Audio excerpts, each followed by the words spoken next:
And we're back with another episode of the Lakers Fast Break podcast. This is Gerald Glassford coming right back at you here from Lakers Fast Break, Pop Culture Cosmos, where we cover the latest news and trends in pop culture each and every week, twice a week, wherever you get your podcasts. Also, as well, of course, our good friends, like, of course, Empire Jeff, covering the Lakers and Dodgers. And also, as well, Daniel Barry Sports Highlights. Yo! Go ahead and check out all these great people, all these great places, all these great things, including the Lakerholics coming tomorrow for your entertainment and enjoyment tomorrow at 11 o'clock. Also, as well, of course, Alfred Esmond, Stone Hansen, Legend 350, who was in the chat. Truly appreciate you joining them. Support all these great guys, but make sure you go ahead and give us a like and subscribe. Also, as well, big shout out to Zach from Lakers Live, who was at the game today. You know he's got to be heartbroken after what happened. Lakers coming so close, so close, so close. But yes, go ahead and support all these great places, including us, by going ahead and liking and subscribing today to get the latest notifications on when we go live on the air with the latest Lakers Fast Break podcast. And don't forget also as well to become a member today for just $2.99 a month.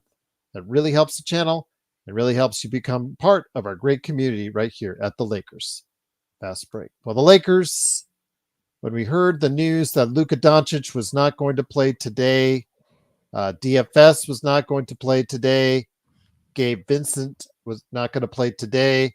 I think what I was thinking about was what Robert Wheeler, the eternal optimist, said on last night's chat, that he was already penciling in a loss for the Lakers. I said, wait.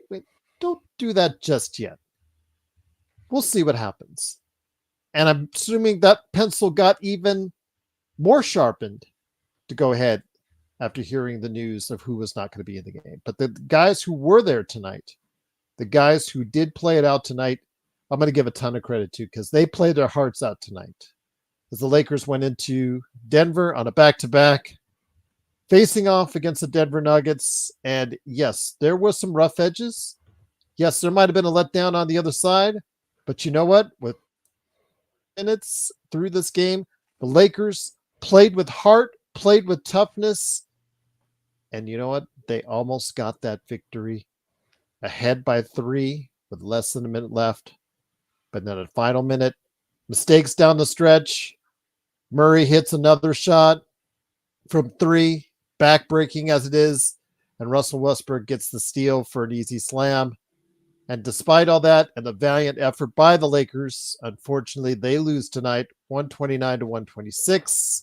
They're now losers of all 4 games on the road trip as they head back home for a quick turnaround in a little over a day. They're going to be at an afternoon game on Sunday afternoon as the Lakers face off against Phoenix. Then we'll update you where they're at in the Western Conference as soon as all the websites get updated. But here today to go ahead and discuss today's valiant effort is a good man indeed. He is, of course, the mastermind behind the Joe Soro Experience, coming to a local channel here near you on YouTube, plus also as well, of course, on Steam, his game, Corrupt, COREUPT, and of course his company, Simblades with Y.com, is Joe Soro. Joe, I know we had our issues during the game, but there's one thing we did not have an issue on, was the fact that we got to give credit to every single individual player that was out there today for the Lakers.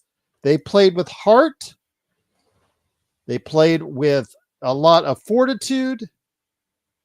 Austin Reaves and Dalton Connect on the offensive end, getting it done. I said before the game, or I said during the game, that they had to get 70. They almost did get 70 combined in order to go ahead and keep this game close. They had the lead with 1 minute left on a team that's expected by many to go all the way to the finals, Joe. A depleted Lakers team almost beat the Nuggets tonight. This would have been a huge boost. It would have allowed them to stay ahead in the loss column against all the teams ahead of them, except for Oklahoma City. That was what was at stake. They were up 3. The game was lost on that and 1 to Jokic. I think if they could have played a little bit of defense there and not let him get the ball literally under the rim, there might have been a chance. I don't know what failed there, but that was really the one that hurt them the most. Jamal Murray hitting the three, obviously he's a it just seems like he just hits those shots against the Lakers and he sucks against everybody else.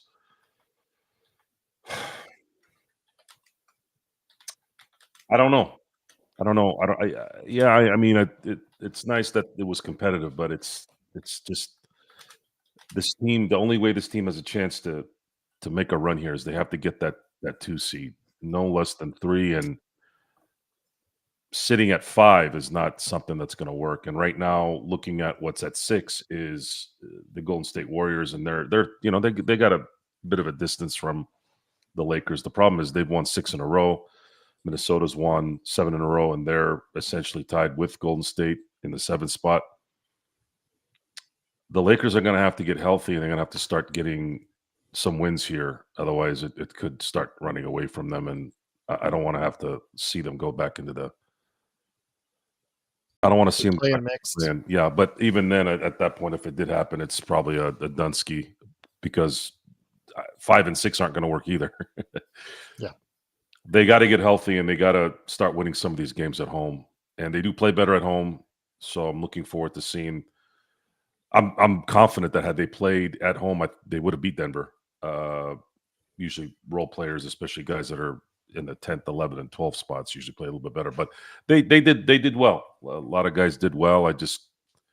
When you're up 3 and you just need to make one stop, that's really what's burning me right now. That's what's really kind of like setting in right now. So yeah, it's unfortunate. Just hurts though. Again, the execution down in that last minute. You'd like to replay that over again, but also in that first half, man. When we ask about why some of these guys sit at the back end of the roster or the back end of the team, you can see why. In some cases, because they're air balls, missed layups. Some of them, like in the first half, right in front of the rim, and they're blowing layups, and it's just like, man, if they just had made just 2 of those easy layups, or in the first half, or just did this or just did that, they would have definitely changed and done the impossible tonight. But I can't say I blame you. Give these guys a lot of credit because they played with a lot of heart. But as none you of that said, mattered. Yeah, none of that mattered. You're up 3 with 53 seconds left.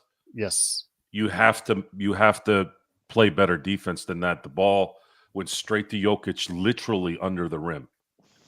How does that happen? That should never have happened. I don't care who's playing. These are all still NBA players. You should be able to at least guard the paint for a few seconds. If he ends up getting there because he makes a move, that's fine. But the fact that he got it so early and was able to pretty much control how he was going to make a shot, and then on top of that, you had a player that wasn't smart enough to just let him score, and at least you still have a 1-point lead to get the ball back. You're running a different play when you're up 1 versus tied. Yeah. And these are the things that I've seen even when the guys are healthy. I wish that the little things can get handled a little bit better here in the future. I just don't. I'm tired of losing these kind of games. It's starting to bother me. Can't say I blame you. But once again, the Lakers unfortunately could not get it done in the final minute. They lose 129-126. And here today to go ahead and talk about today's game. Good man indeed. He, along with his tag team partner, Sports Baby. You guys always talk about Joe and I going at it, or Joe and Sean.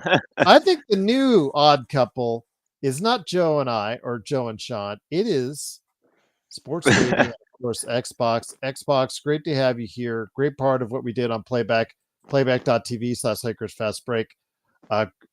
Good game.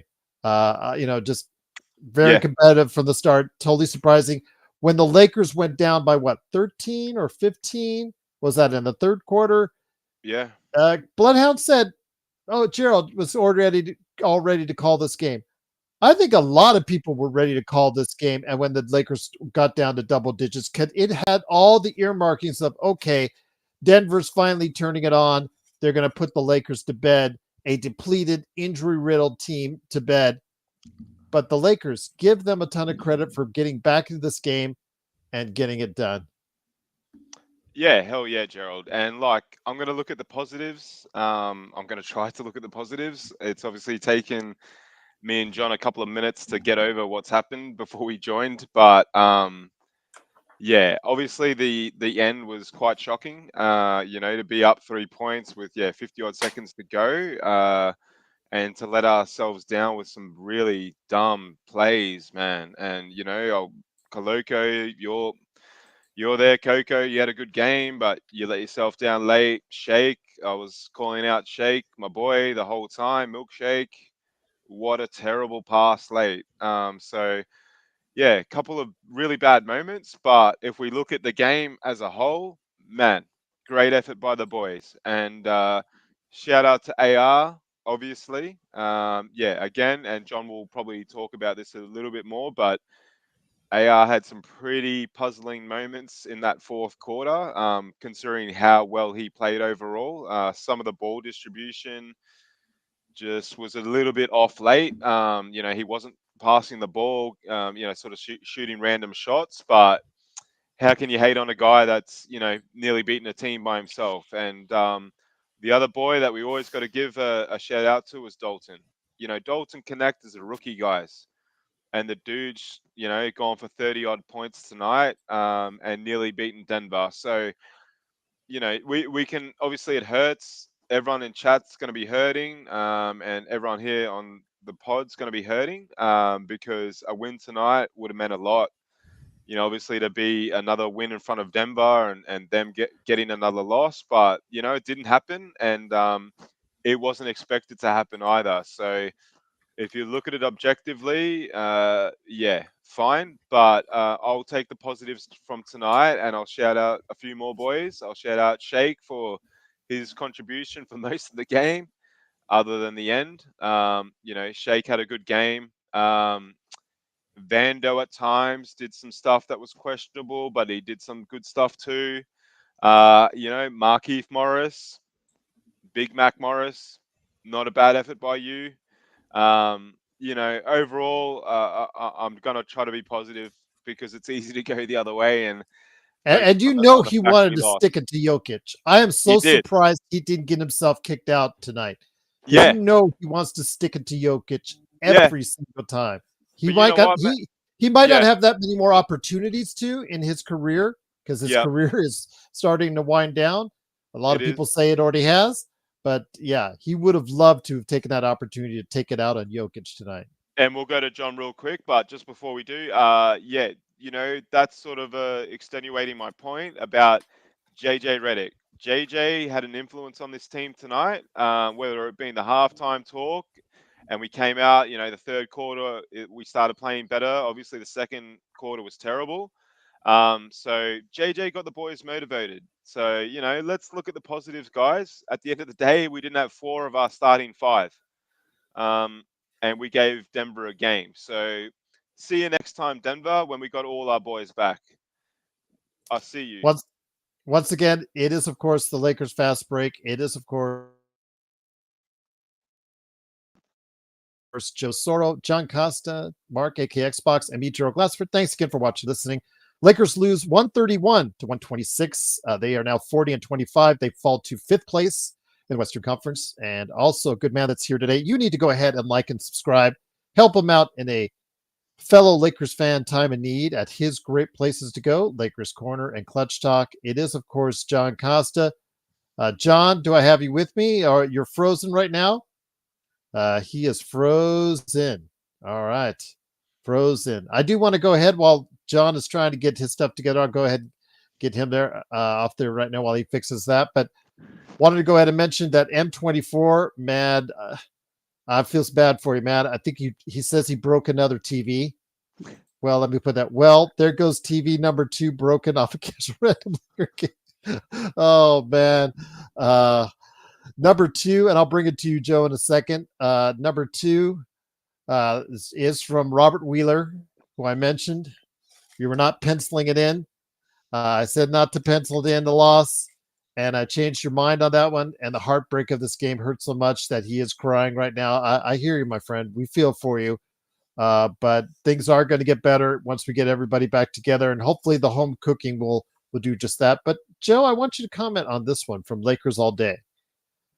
Do you all think Braun and Luka is holding Austin back from balling? I'll leave that to you. Well, anytime you're the one option, you're going to play better. The question is Austin going to want to leave if he wants more playing time? Do you feel like Austin's a number one or a number one on a team? Probably not. Well, it's more usage. It's more usage, I think, is what you would be saying, correct? Mm-hmm, mm-hmm. Yeah, it's the usage, which is why he could stack six mans of the year with this team if he chooses to. He could be the sixth starter essentially, just much like Manu Ginobili was, and it would benefit guys like LeBron, especially now in his current state in his career, and then it would lessen the load on ball handling for Mr. Doncic. So you gotta look at this and appreciate that he's capable of being this guy, and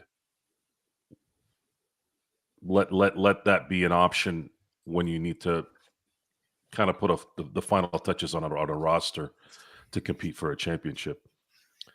Austin Reaves is outplaying his $14 million a year by probably double. Yeah. That's something the Lakers are going to have to figure out if that's something they want to invest in. I wouldn't mind either way. If you didn't go with Austin, you'd have to get maybe two players that could do what he does. I don't know if that's out there. The other usage player was Dalton Connect. If there was a game that solidified the veto on its own, the Rob Pelinka veto, it was this game. Dalton Connect, whether it was buyer's remorse or not, it was the right move.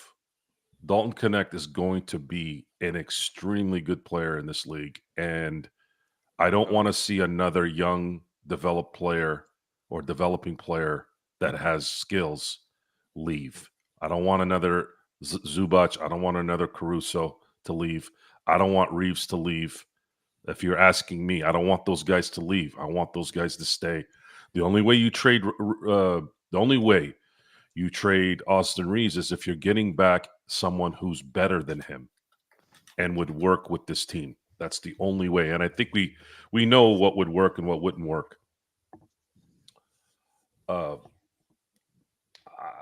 Looking at this from the non-loss win area, which it's still kind of hard right now. My hands are still kind of tight from that and one by Jokic. It's really starting to settle into my nerves right now. You've got young players. You've got guys like Jordan Goodwin who's showing something here, and this is not the first time we've seen this out of nowhere. The Lakers have to hone in on this and take advantage of these guys that are coming up, and then when they have the opportunity to really add a couple players, they just need a couple players this summer. If they can get those couple players without having to relinquish too much talent, too much depth, I should say, then you have a very good opportunity to put a team together here next year that would be formidable from not only the starting area, but also maybe 4 to 5 deep from the bench. So think about that for a second. If the Lakers were able to get two players, let's say one starting center, and then you kind of just keep going with what you have with Rui and Austin, and then you're able to acquire someone for the Kleber, Gabe Vincent contract, something like that with the draft pick. Bring that in. Now your depth and your money role players, and your money role players now have depth, and now you have continuity. You have a lot there. That's kind of I'm trying to get my mind into that area right now because I'm still irritated by that N1 because I actually believe that if they had if they had scored there, if they score a 2 there, but if you make them work for it, the Lakers have a chance to win that game in a much better fashion, and it just wasn't good. But yeah, those little things need to be worked on, and this team needs. This team is going to have the opportunity to add to the depth on this team with guys that are developing out of nowhere all of a sudden that we didn't expect to develop. And now, okay, if we're going to get the Jordan Goodwins that are going to be doing this, if Austin Reaves is going to be playing like a guy that might be a borderline all-star, and if Connect in his rookie season is going to start looking like a guy that's going to be dropping 3-4 threes a game, guys, you know what you have. So use the assets you have this summer. Use the expiring contracts that you know you could trade without hurting that depth, i.e. Gabe Vincent, Kleber, guys like that, because that's a considerable amount of money. I don't know necessarily if you're going to get anything for Jared Vanderbilt because his contract's kind of a hard contract to move. Yeah. But it's not out of the realm that it couldn't happen unless, maybe the Lakers, figure out a way to add another first round pick or whatever down the road if they can get somebody of significance. But the foundation is starting. The foundation is being created here. Please don't mess with this foundation. Please. The only way you trade your new assets that are starting to bloom a little bit is if it's a bona fide number 3. And that could be a 1A, 1B, 1C. It could be 3 1s. It could be a 1, 1, and a 1 and 0.1. I don't care, whatever it is. Just make sure that this team continues to have its continuity, or it has its talent so far ahead of everybody that it makes sense. That's kind of all I'm asking for. Let me bring it back over to John Costa, who's got everything working out now. Clutch Talk in Lakers Corner. He's got that new profile shot right there. Yeah, I don't know what's going on here, guys. Honestly, my freaking camera that I usually use on my monitor is not working. My Wi-Fi is just decided to say "fuck me in the ass" during yeah, but that's a better angle. That's a better angle. We should keep it. I like that. Yeah. It looks crazy, man. All you got to do is shift. All you got to do is shift the LA neon light to the right, so it shows all the time. You're good. You like that? Good, you guys John, like this angle? I mean, because the monitor I'm looking at right here, but the camera's right here. So. Yeah. Psych. I don't look at the camera. I look at the monitor. That's what let me bring it back. So let me bring it back to you, John. Your thoughts on the game? You were with us on playback. That final minute. I know that right now JJ's in the locker room saying he's taking ownership of the way that that last minute went down. Jokic, the play that Joe was talking about, the scoring the and one to the game. He said he went onto the floor to check on Connect and then didn't substitute the way he should have with the time crunch and the timeout. One of the things I want to say is, okay, if you want to say anything about JJ, he got the Lakers to this point. He helped the Lakers to this point by making a lot of right moves to get the Lakers in position to win the game. But when it came down to those final 2 possessions, having Dalton on Murray or switching on Jokic, if there's any way you could have tried to hide him on the defensive end, that probably would have been a better option. But also as well, Koloko not fouling Jokic instead of just letting him shoot that layup was also critical. So your thoughts overall, again, JJ putting the team in a position to win the game for 47 minutes. Absolutely, deserves a lot of credit for that. But that final minute is probably something he, as a rookie coach, has to learn how not to do going forward, John. Yes, he needs to learn how not to do that. And real quick before I get to that, Kurt, I said that my Wi-Fi wanted to fuck me in the ass, not me. Wanted my Wi-Fi to do that. And then also Mission said I look like Zach LaVine. I'll take it. I mean, I hope I hoop like Zach LaVine too. But about the game though, man. I'll be honest, this game just came at me with so many surprises. Like I didn't even expect us to even be in this game, first of all, period. So for us to be in this game was sweet. It was great. I mean, I remember in the third quarter, oh no, sorry, not third quarter, the second quarter when we were playing really bad, I was like, man, Like if we, this is what I was expecting the whole game, but for us to just have this in waves was it wasn't as bad. We started to have that dominant first quarter. We had a good like last couple minutes of the third quarter, and then early into the fourth quarter that got us right into it. But what I think is one of the biggest things that went wrong today, besides the Coloco fouling at the end, and then also not switching at the end, when Jamal Murray got an open three. I also think that like come down the stretch, and I know I may catch some heat for this, and so I'm going to preface this by saying like coming down that stretch, guys, like Austin Reaves took some real ill-advised shots, like some real ill-advised shots. And I know, but before everyone tries to get on me, like, bro, he had 37 and this and that, and I know he did, and I know there was almost nobody else out there to help him. But sometimes you have to understand that what the defense is thinking. You got to think ahead of the defense, right? So the defense knows Austin Reaves is the only reliable option out there. So you best believe that they're going to send box and ones, they're going to send doubles, they're going to send helps. And Austin Reaves, he has to understand, and Luka does this very well.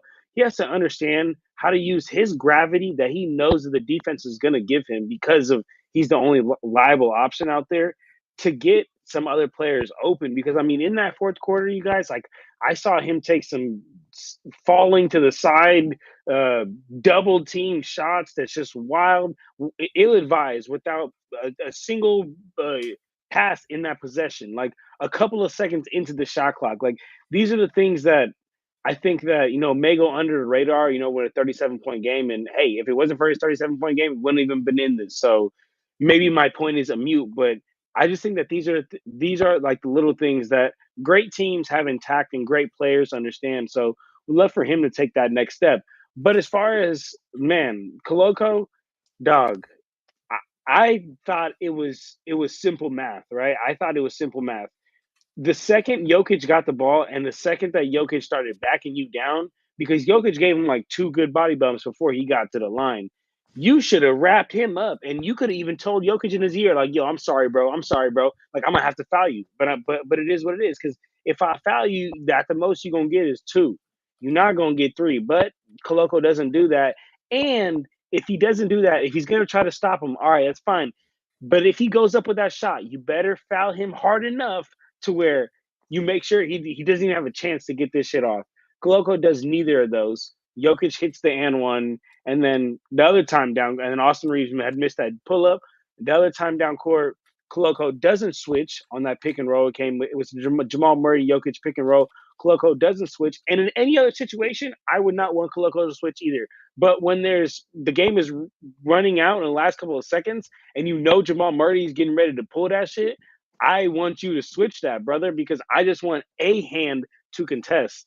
So, man, unfortunate that we couldn't pull this one out, but at the same time, did we expect to pull this one out, knowing that no Luka, no Bron? I don't think we did, man. I don't think we did, but you know what? We're here, man. We're here. Let me bring it back to Joe. And once again, the Lakers lose 131-126. They're in 5th place in the Western Conference.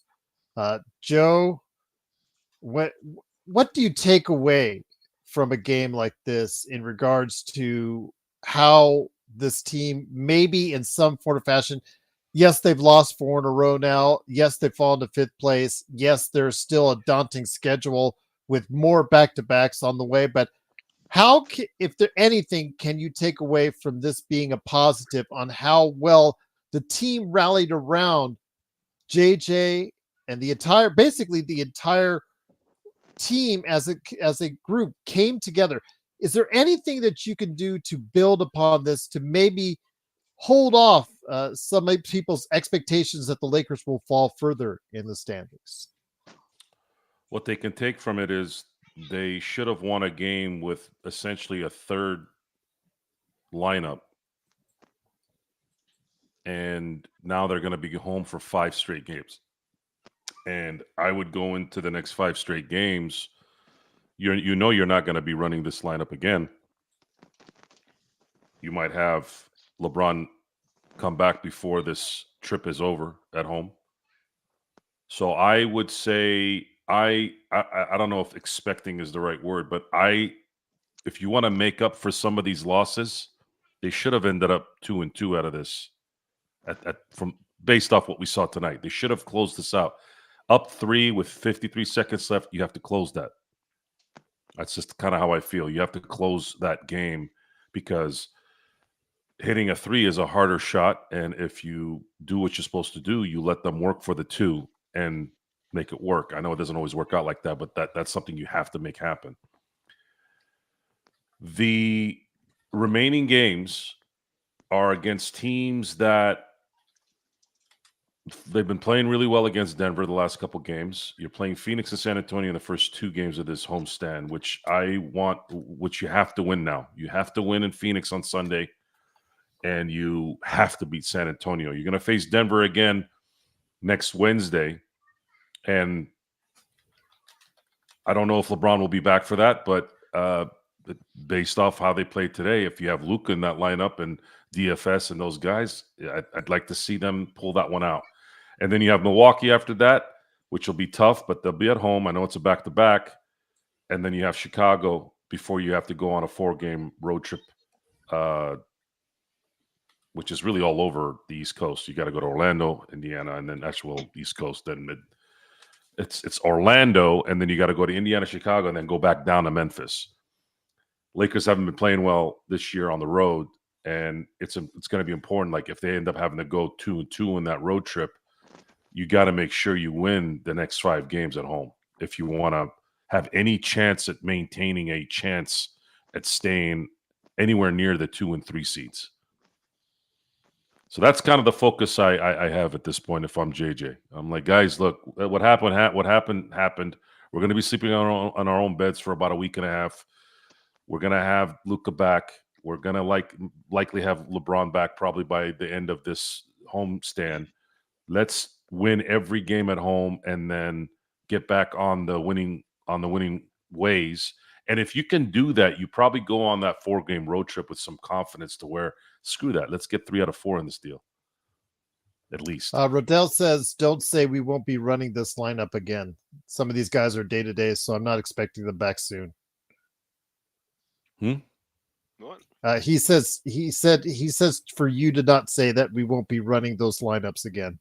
What lineup? Tonight's lineup? Yeah. You're never going to see that lineup run again. Unless Luka unless Luka's out next game. Yeah, you're not going to see Luka and LeBron take a game off the rest of the way like this. This was a unique setup where they said, look, we're going to probably lose this game even if Luka's playing, so we're going to bounce. And then when LeBron gets back, you're not going to have likely, unless they're both injured, you're not going to have both. Damn you, Rodell, you got me off my damn tracks again with stupid comment. I never said they were going to run this lineup. Unless I'm not reading that right or I'm not understanding it. Hold on. Let me read it.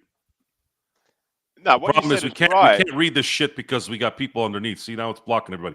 Don't say we won't be running this lineup again. Some of these guys are day-to-day, so I'm not expecting them back soon. I'm just hoping they don't end up in the play-in. Don't say, okay, well, here. This lineup's not going to happen again. How about that? Let me bring it back to you. About the play-in now, Gerald. Yep. That's a lot of people are mentioning right now. In fact, Natalia's talking about their defense has a 125 defensive rating and the worst defense in the NBA. So that is a good point, Natalia. Thank you for that. So this usage rate with AR and Dalton tonight. Yes, when you have more time and you're the first and second options, you're going to obviously have more of a chance to shine statistically, and you saw some effective winning here as well, close to winning. But Denver is not Denver. I did not think Denver would be playing defense this poorly, and they have continued to play poorly all year, which tells me that they're probably not going to do well in the playoffs if they continue this. especially even if they play the Lakers. If they play defense like this against a full Arsenal Lakers, the Lakers have a chance to win that series pretty yeah. well. And they're not going to be able to beat somebody like Oklahoma City or maybe even a Memphis team. Memphis has a problem scoring. Sometimes maybe that evens out, but definitely not an Oklahoma City, and definitely not going to be able to beat Cleveland or probably the Celtics if they don't fix this up.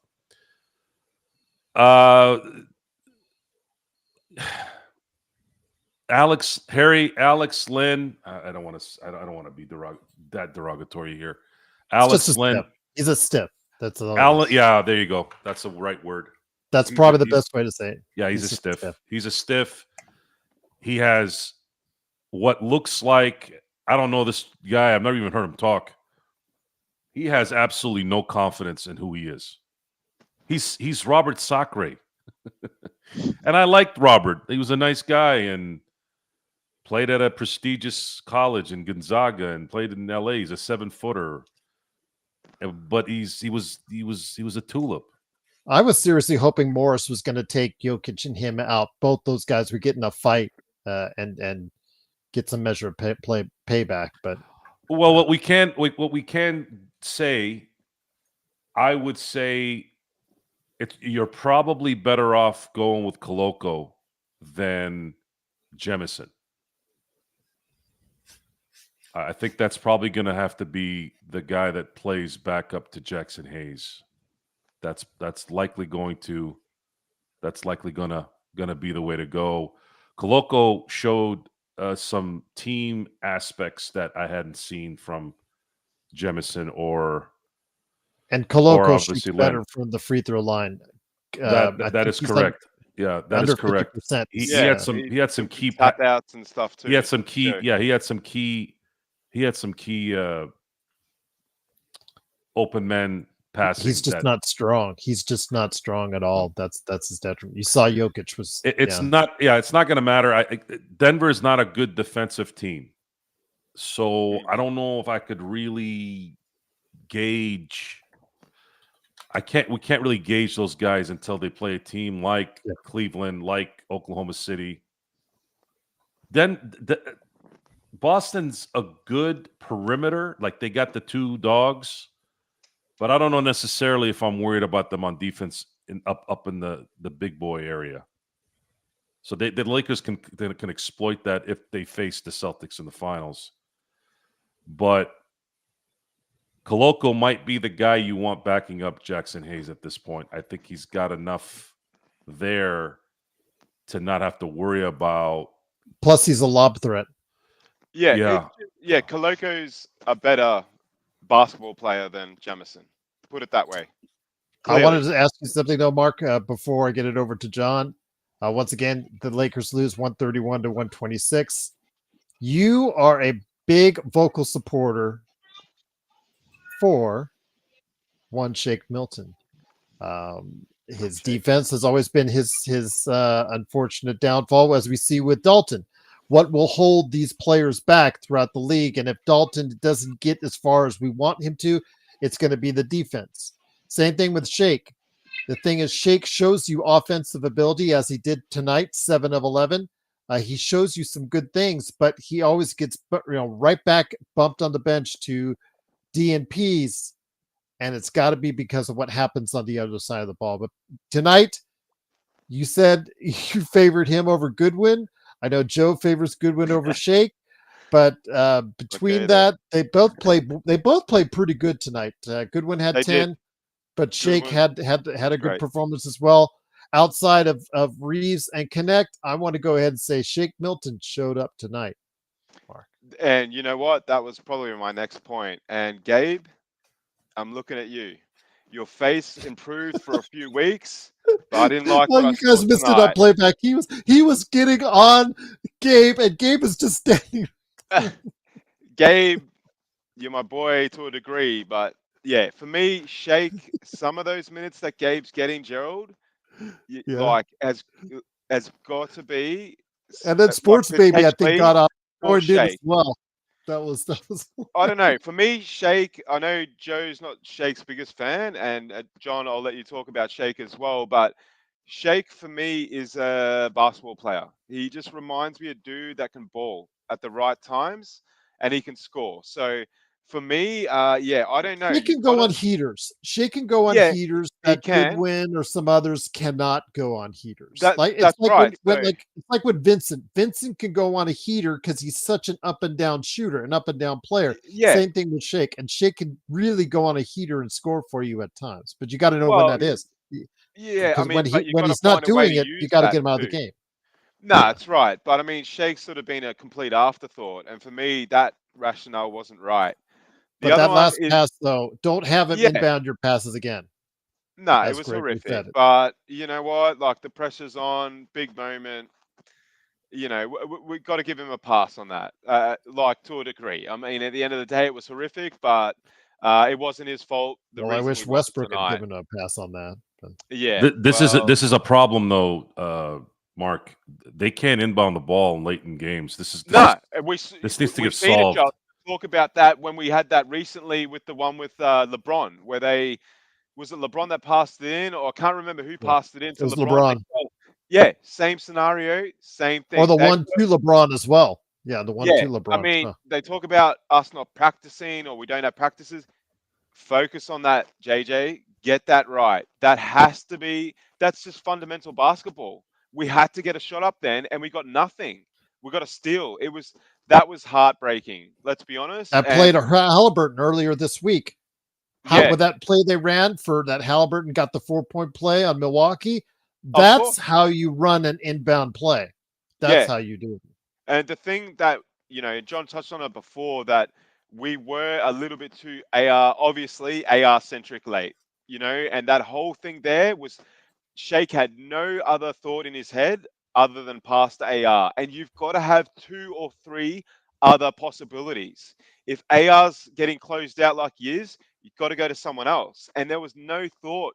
So hopefully, yeah, and we'll go to mission in a That's for second. John next. Yeah. Okay, but yeah, the other one I just want to quickly mention, and Sports Baby, I don't care if you don't like the fact I'm mentioning all the players tonight. I'm going to mention whoever.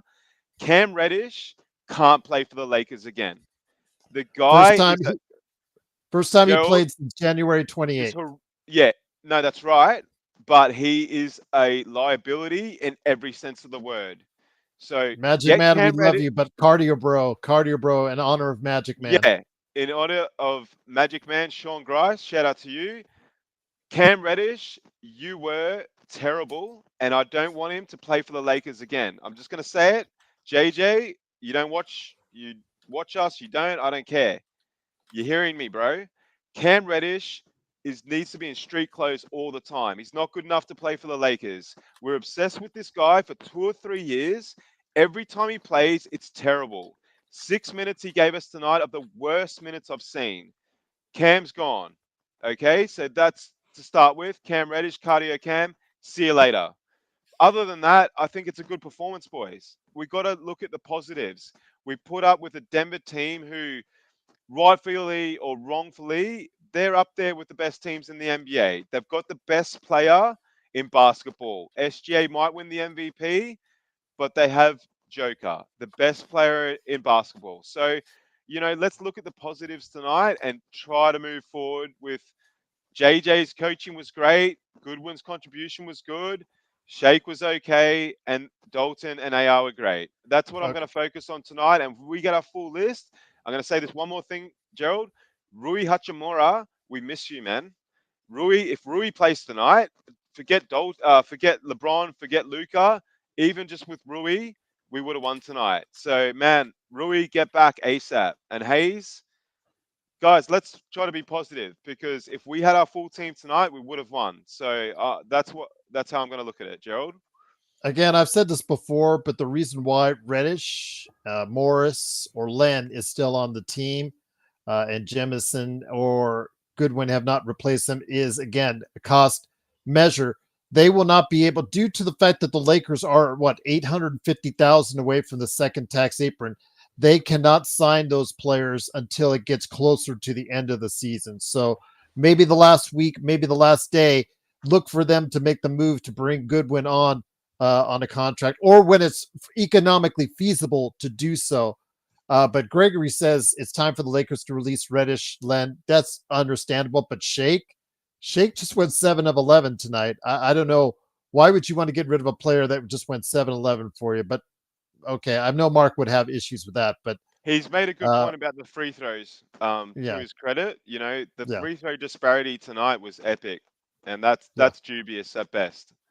I hear you. That's true. But Jameson, 30. He's what 30 or 40% from free throw line.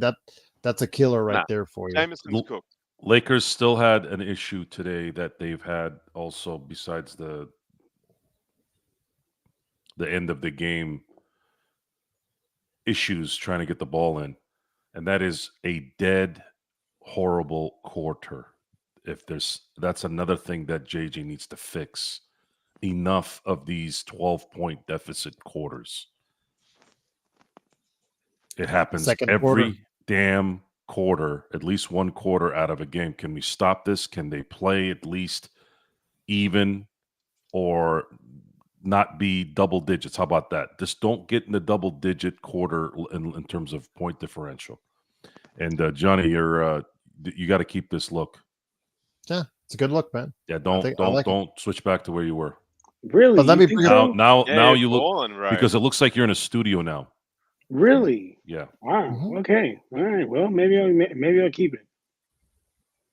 And you got the Lakers halo right above your head. Yeah, man. That jersey's sick too. That you got. And you're glowing purple off your shoulders like that. Although Joe would probably call it pink, but need I digress. The shirt on the top right is. He's making us look old.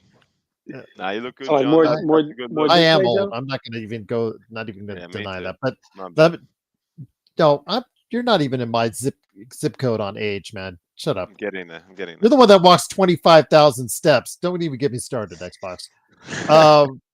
John, Nuggets full squad has a question for M24 has a question for you. Lakers down 6 role players. Nuggets had a full squad. How much of a pass does Joe give for our club tonight? And Robert Wheeler, we saw your question. I will hit you up with it. Do not need to copy and paste it again. Go ahead. He's done it twice. And he's like, oh, maybe they didn't see it. Maybe they didn't see it. I'll copy and paste it again. That's hilarious. That's a real one, though. I feel like it'd be wrong of me to be able to answer this question first because the question said Joe's name. So, Joe, I want you to answer this question first because the question was directed towards you, and then I'll go ahead and go after you. Can't steal my boy Joe's shine. Joe, go ahead, brother. What was the question? The question was, how much do you give like a pass for the club tonight with having 6 rotational players out? Oh, I thought it was John. My bad. I don't know. I don't know if the word pass might. It's more of we have to deal with it. It's not anything we can do about it. We were entertained at least. We got that out. My issue is you got to make up for this now. You're still in there. You're still in that one range in terms of the loss column. I want the Lakers to win every game at home. That's what I think they should shoot for. I think they should do everything they can based off what we saw tonight. We saw a lot of guys that we didn't really think could play like this cohesively, play like guys that are regulars. Use that when the big boys come one at a time or 2 at a time, and then win these next 5 games at home. If the Lakers win the next 5 games at home, the Lakers are probably back in that 2-3 spot. And that is the focus that I would put on the team if I'm JJ Redick. That loss in Brooklyn is killing this team right now. That should have been a win. Man. That loss to Charlotte is killing this team. That's why. And the reason why it's pressing the Orlando loss. I'm not gonna go that deep. Like you're gonna have bad losses throughout the year, but they couldn't afford to have those losses now. The Charlotte and Utah games. Yeah, those games you can't lose right now. The NBA, I did some research. It actually wasn't too hard to find. There has been only one 4 seed to win a title, and that was in 1969, like we talked about in the last show with the Boston Celtics. But at that time, guys, there were only 4 teams in the playoffs, right? So then you had 3 3 seeds win. And of course, most of those 3 seeds winning went through LA, and LA lost. One was the Detroit Pistons in 2004. The other was the Dallas in 2011. And then the one in 95, which was we always talk about 95 being a weird year for a lot of things that year. They're the ones that won as a 6. So we're going off of history too here.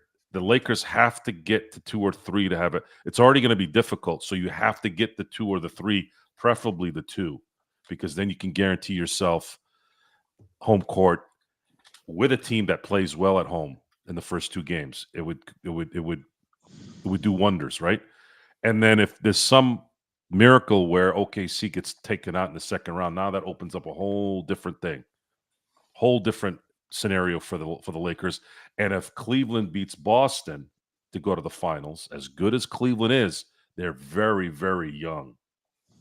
And usually young teams don't win championships. So I'm going off the percentages here. And the Lakers have to figure out a way to get the 2 or the 3 to have any shot at winning this thing. Man. And that's how I would go with it. You don't Let think me go ahead the Luka factor, John, changes that? I mean, Luka took a 5th seed to the finals last year. Can he do that for us? Absolutely can. And especially if you talk about, you pair him with Luka. Didn't have, when he took that Mavs team to the finals, he didn't have anybody as comparable as LeBron James right next to him, who can just at any point just take over a game. But real quick, Miami Heat Network, he's on here. He's showing love. Appreciate you being here. But he talked about, he turned on the game and like 20 seconds left, and he seen, Jamal Murray hitting that 3. That's a lot more played into that, brother. So please watch at least the last like 3 minutes of that fourth quarter to understand how that even came about. But to talk about the initial question, right? The initial question from Mission 24 was, we had 6 role players out, and the Nuggets had their full squad. So how much of a pass do we give to the team? I mean, look, guys, it's the way I opened up my opening spiel or opening statement. It was I didn't even expect us to be in this game, to be honest with you. Like, this was a scheduled loss, in my opinion. Second out of a back-to-back. No LeBron, Did no you Luka. pencil it in? I penciled it in, Gerald. I penciled it in.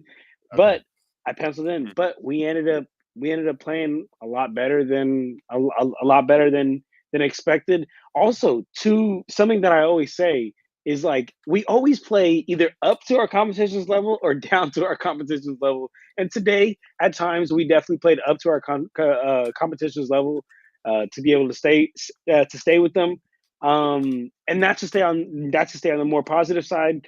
But the negatives, but the negative side of all this, like, I don't want to keep harping on. I already touched on the mistake from Koloko and all and whatnot. But hey, man, I'm more feeling what my guy Mark is saying. Like, let's try to be a little positive here, right? On the fact of no LeBron, literally, guys. JJ Redick likes to run a lineup that is sometimes like 9 to 10 men deep.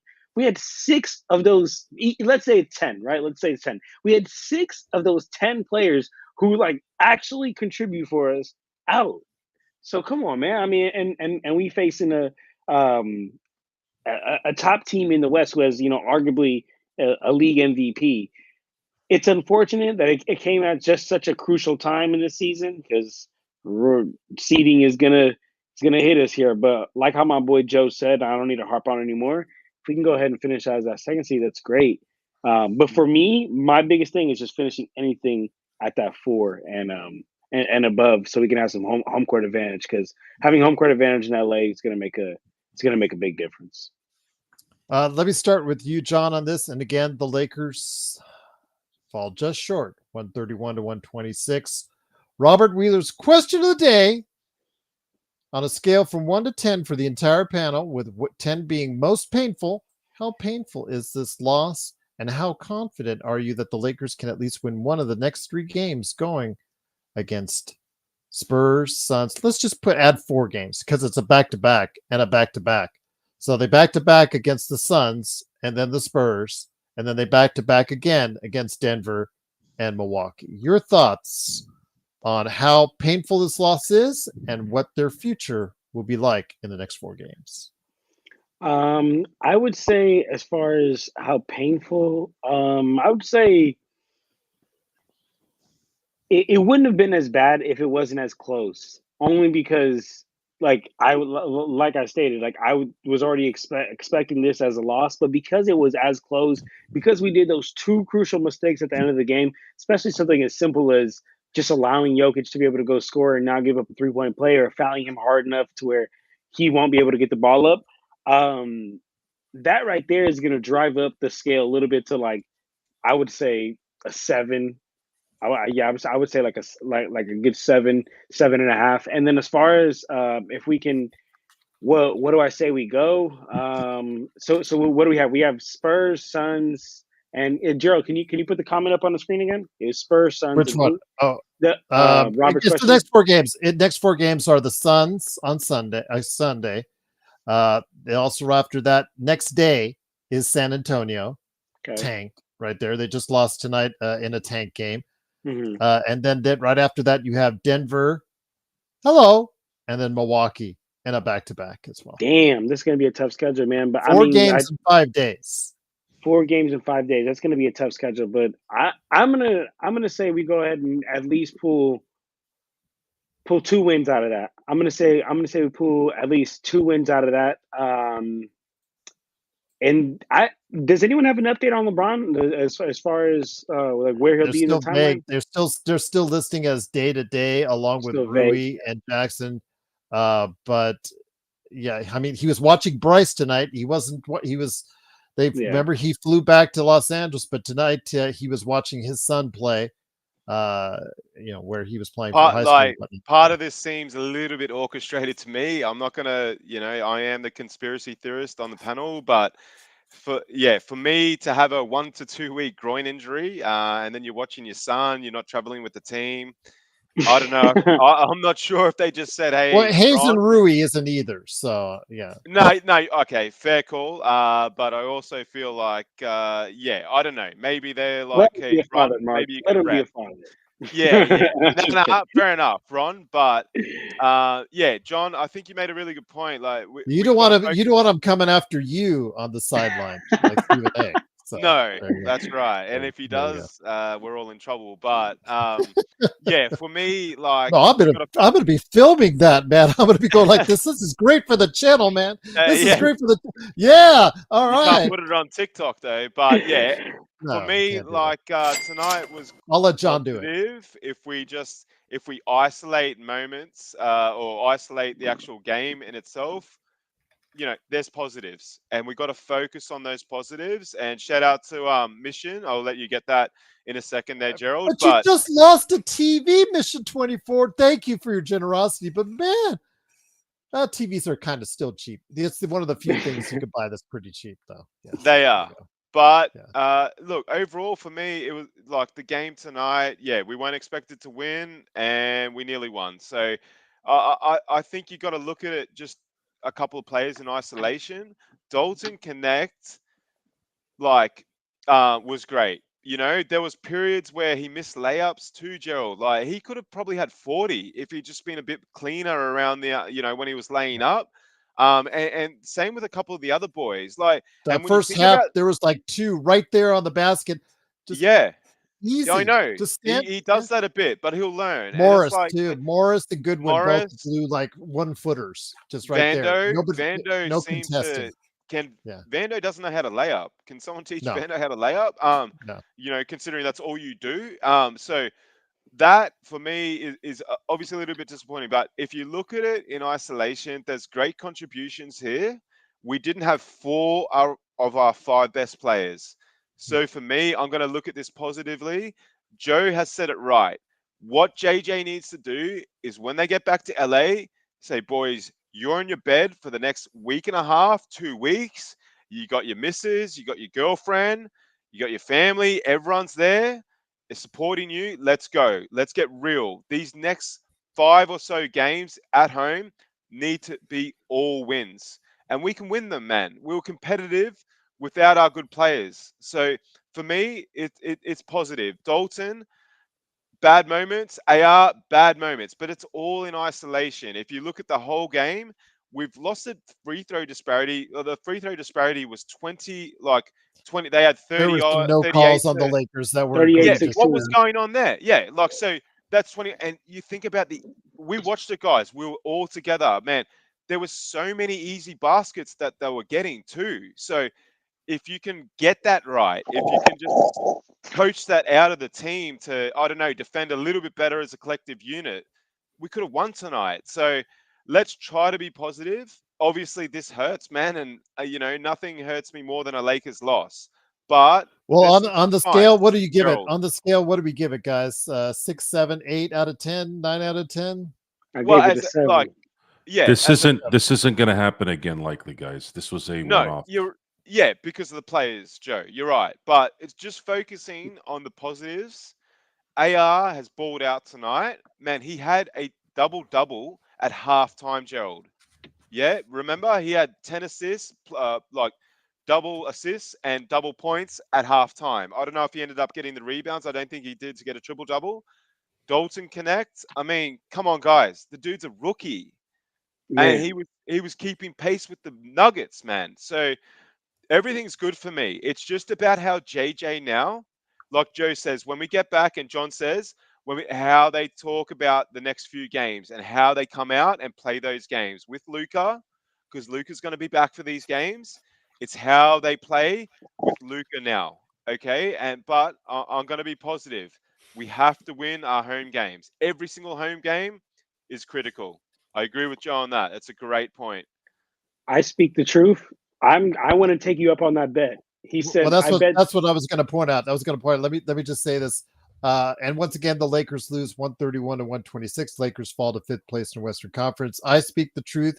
And Joe, don't worry, I got you set up here in just a second on this to what the comment that Kari said earlier. Don't think we're going to let that slide by because it's in there. So, but go ahead, John. I Yeah. speak the truth. I speak the truth. Wants to bet us $100 that LeBron will not come Please, back before the let's end of bet. the season. Let's bet. Please, let's bet. Please, let's bet $100. I'd love to take $100. Guaranteed, LeBron. I speak the truth. I appreciate you. You're a real one. You're always here. You're commenting here in the Lakers Corner live. We appreciate you being here with the Lakers Fast Break family. But brother, I am not opposed to money. And that is money on the table. I guarantee LeBron James is going to come back because he has to come back. Not only does he want to come back to help his own legacy, I guess, if he wants to cement anything further, but we got Luka Doncic. We didn't get Luka Doncic so LeBron James can sit down for the rest of the for the rest of the year. I mean, I hear what you're saying, brother, but guaranteed he comes back. And then the other thing that you said, I speak the truth because I appreciate all your insightful comments. Was he had mentioned what did he say? Oh, winning all 5 is a little unrealistic. I see 2 and 2 happening next 4 games. I agree with you, brother. I'm right there with you. So just wanted to go ahead and add that on there. But I speak the truth. If you got Instagram, please DM me and let's work out like a Venmo or a Zelle or whatever it is, because guaranteed here in the next couple of weeks we will see Bron back here playing. But I appreciate you being here though, brother. You're real, and I like your name. Joe, before we go, you want to go ahead and touch on that question or comment that Carrie put in there earlier, excuse me. Can you just talk about Dalton Connect again? Such a great game offensively for him, showcasing some of the things that I've been talking about since Summer League. That I know that Rodell and I were going back and forth on, but Rodell is right when he says he has to stop being a traffic cone. We saw something similar in Kyle Kuzma.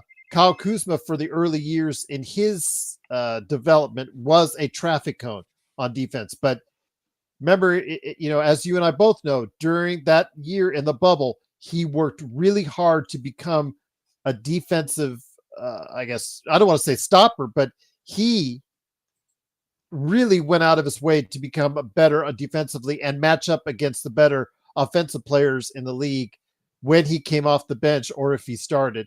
Your thoughts on Dalton Connect, and then feel free to go ahead and tee off once again on Kari on Kari's comments, or Kari's husband's comments on what he said about Well, Kobe. he's talking like a Carey right now, so we'll call him Carey or Kari or whatever the hell he calls himself. With all due respect, of course. Because what did he say earlier again about Kobe? Go ahead and post it, and then we'll talk about it. Yeah, it's going to take me a second. The thing with Dalton, guys, is, and you can't say, oh, he didn't have to worry about any shade on his side or this side or whatever. He played with Austin, and that was it.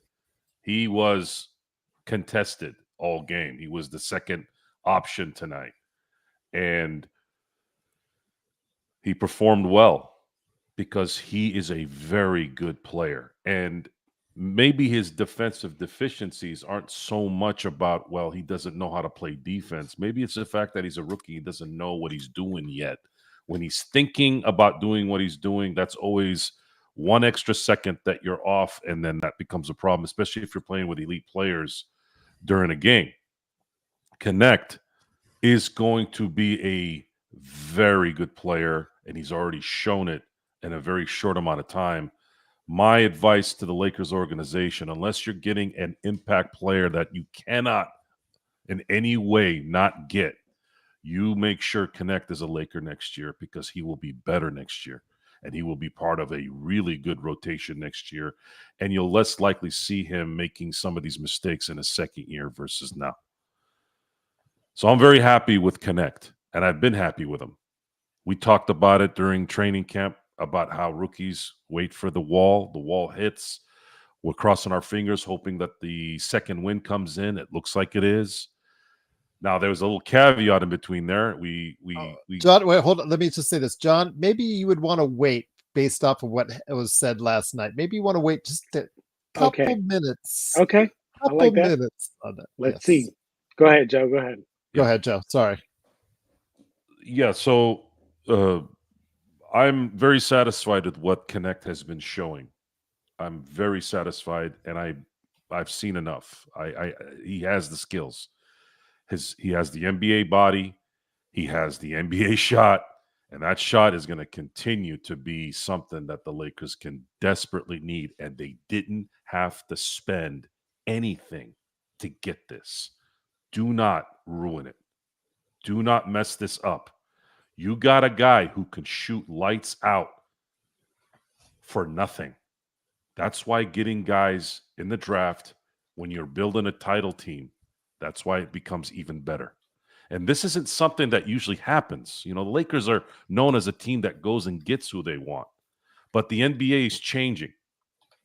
And this recent team that won a championship was more, maybe not drafted, but they got players in the second round draft picks and free agents. This is not normally how the Lakers built their team. It just wasn't. It's usually through some kind of, at least in my time of watching the Lakers, usually it had to do with guys coming in. So let's talk about the three-peat team. Who were the starters there? You had Shaq that was picked up as a free agent. You had the Glenn Rices and the Horace Grants and the Ron Harpers, all kind of in between here and there in that three-peat were starters.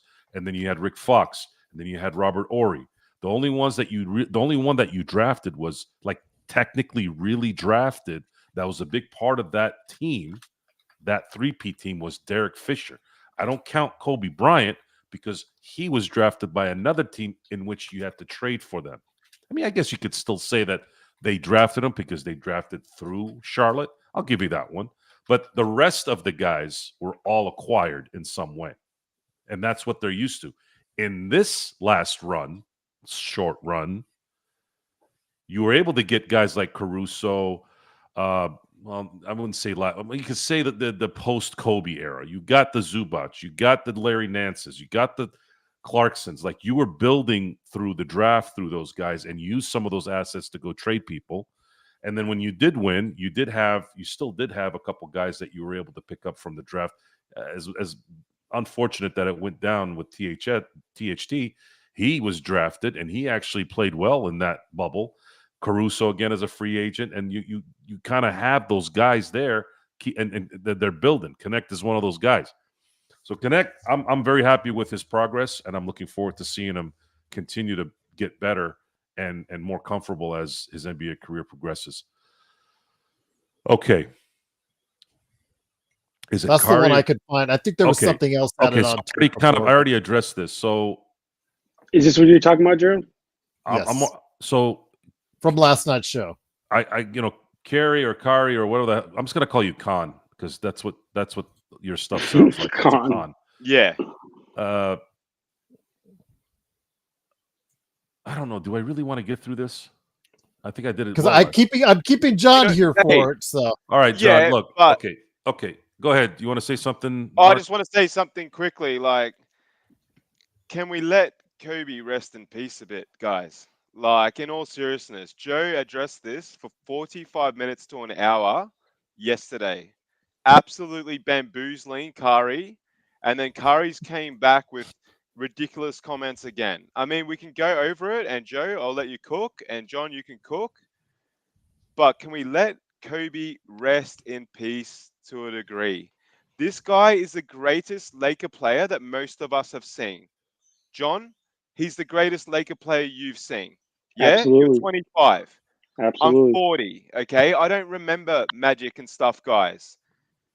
Let's let him rest in peace. This guy is a 5-time champion for the Lakers, Kari. Kari, the shit you were saying yesterday, and I don't swear. Sorry, Gerald. I try not to swear on when I'm with you. But Kari, the crap you were saying about James Harden being better than Kobe Bryant, that's like, why are you even here? Go to the friggin' Clippers channel or the Rockets channel, whatever the hell you like, and troll them, man. We're not going to put up with that kind of shit here. Kobe Bryant is a Laker legend, man, and I'm just over it. I want the guy to rest in peace, man. He didn't just pass himself, Gerald. He passed with his daughter and 8 or 9 other people in a tragic accident. And Kari wants to talk shit. Kari, move on, man. Seriously, I know you're a supporter. Move on, though. It's not good enough.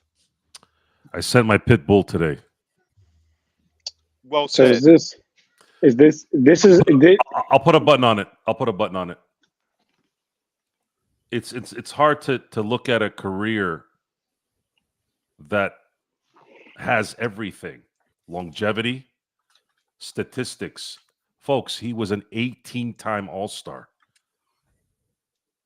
And while an 11-time first All-NBA player, 11, 9 All-Defensive first team, 5 championships, 2 Finals MVPs, 2 scoring titles, 4 MVPs in the All-Star game, and the guy had. If you cut his career in half, he's still a Hall of Famer in each career.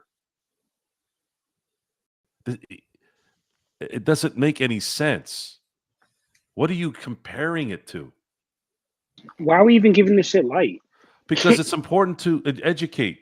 It's important to educate. Sure. Maybe But not him. that's- Maybe not him. It has nothing really to do with him. It's about listeners that maybe don't know what we know.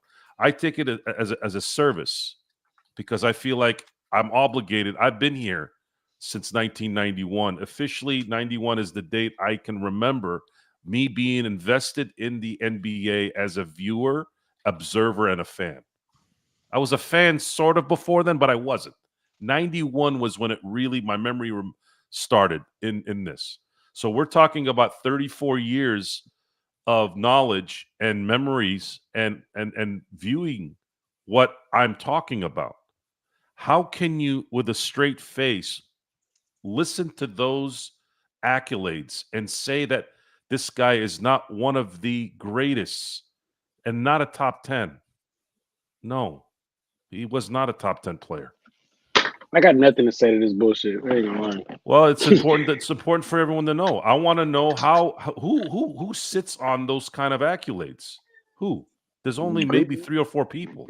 Players So that are in the sorry, top five. I'm not gonna back off on it because it's important to let everybody know what's going on in case they don't want to go do the research. Kobe Bryant did everything in this league, and he did it for 20 years, killing himself. And his focus and his ability to become what he became and continue to be what he was. And here's the other thing. He was not protected like Michael Jordan was. Michael Jordan was a protected player most of his career. Every time the Lakers were winning, that fuckface David Stern would always change something and ruin it. And Kobe had to deal with a couple lockouts and all that stuff. Like none of that stuff was happening before 99, right? There was a lot of breakage in between here and there for whatever reason. Now, I will say that maybe there was some outside influence that created it, probably, and that was Kobe's fault.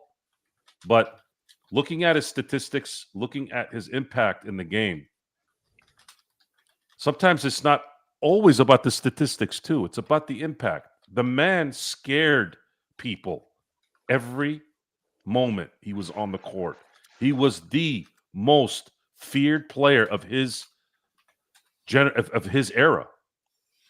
And you don't got to ask me. Go talk to Greg Popovich and Tim Duncan. Don't talk to me. Y'all think Shaq, when you watch Shaq against San Antonio, other than in 01, where he absolutely killed, he was struggling against San Antonio and Portland because they had the horses to contain him a little bit. And even Sacramento had the right players to sort of contain him, especially on the road. And what happened? What happened when that happened? Kobe Bryant was dropping, 48 to close out in Sacramento, clincher, dropping 41 in San Antonio, dropping game-winning threes in San Antonio to go up 2-0. Guys, you have to have, I mean, if you were there and you watched it, I'm sorry, I don't know what you were looking at and how you interpreted it, but, it is what it is. But that's the button on that, and I'm sure we'll address it here and there. I think we got what I needed out the last time. I'm not taking it to heart as much as Mark is, but Mark is a very emotional guy, and he speaks from. This is. I just want to say this real quick, and then I want to do this recap. Kari, I see what you're saying, bro. Like, I see you rescinded, or you took back your statement about the James Harden thing. The James Harden thing, bro. He was joking. I'll give him that. I wasn't even going to entertain that because I like to live by this thing that like lions don't lose sleep over the opinion of sheep. So like, if you genuinely did think that, like, I'm gonna just let you rock out and go down that road. But you don't, so sweet. And this good is for you. Yeah. Let me just finish real quick, Joe, and then I'll let you kick it off. But look, Kari, your last comment here is you're saying, Kobe is your idol. You looked up to him and arguably top 10 for sure. Brother, that just two and two are not making sense right now. Everything that Joe said, everything that Mark said, you could look at the accolades, you could look at the impact on the game, you could look at just the way he transitioned his game from being a slasher to becoming a shooter to becoming a player that's out there playing chess, not checkers. Bro, he is easily a top 5, top 3 player of all time, bro. Personally, like, you want to get into 1, 2, 3s or whatnot.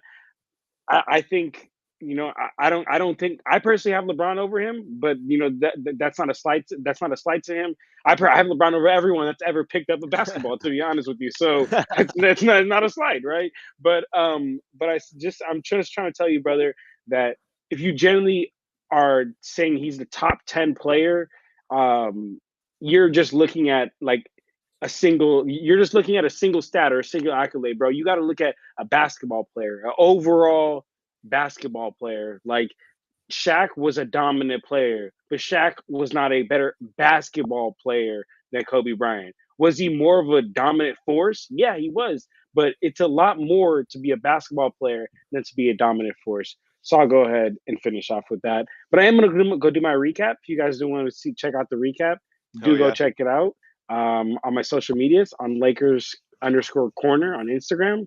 And on Twitter, it's Lakers Corner 2. And Legend, hey brother, I'm not here to not here to debate that, brother. I respect your opinion, bro. There's arguments for both sides, so totally respect your opinion. But if you want to see more on my stuff and Lakers Corner, check me out on YouTube, check me out on Instagram, TikTok, and for now, I'm out of here. Thanks, John, for staying. A solid career, winning 2 Finals MVPs. By the way, Kareem Abdul-Jabbar has 2 Finals MVPs. Did he have a respectable career? Yeah.